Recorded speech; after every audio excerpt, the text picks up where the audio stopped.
समस्त को नमस्कार।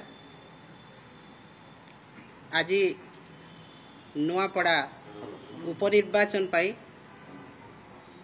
बिजु जनता दल तरफ आमर प्रिय नेता सर्वमान्य नेता बिजु जनता दल सभापति पूर्वतन मुख्यमंत्री वर्तमान विरोधी दलर नेता मान्यवर नवीन पट्टनायक महोदय मते प्रार्थी भाव में घोषणा करिथिबारु मो तांको हृदय सहित कृतज्ञता एवं धन्यवाद अर्पण करुछि।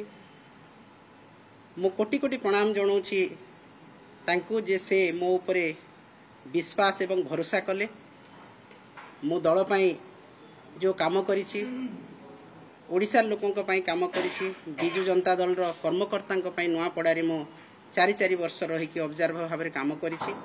तेणु से दृष्टि मो उपरे भरोसा करके प्रार्थित्व आज घोषणा करिसंती मो कृतज्ञता जनाऊछि एवं नुआपड़ा निर्वाचन मंडलीर समस्त नेतृमंडली आज उपस्थित अछंती एवं समस्त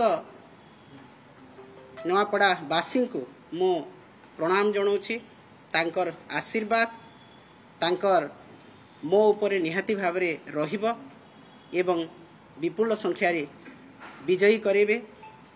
मो आज संकल्प नौछि आज दिनठू मो नुआपड़ा निर्वाचन मंडलीर परिवार सदस्य से माने समस्ते मोर परिवार सदस्य नुआपड़ा बासींकर सुख दुख अभाव असुविधा समय रे प्रत्येक समय रे मो जीवन रो शेष निश्वास पर्यंत रहिबी तांकर सेवा करिबी।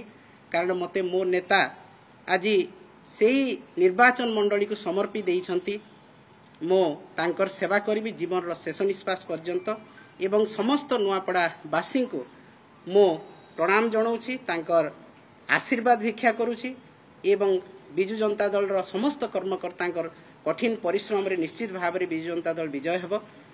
आज नुआपड़ा रे गोटे विचारधारा नीति आदर्श धर्म एवं न्याय युद्ध हेबो।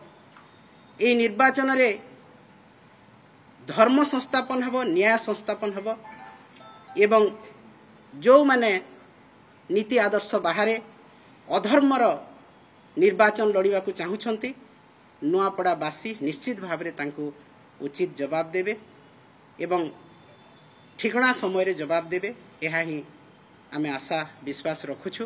तेणु समस्त को मु पुणी थरे कृतज्ञता अर्पण करुछि।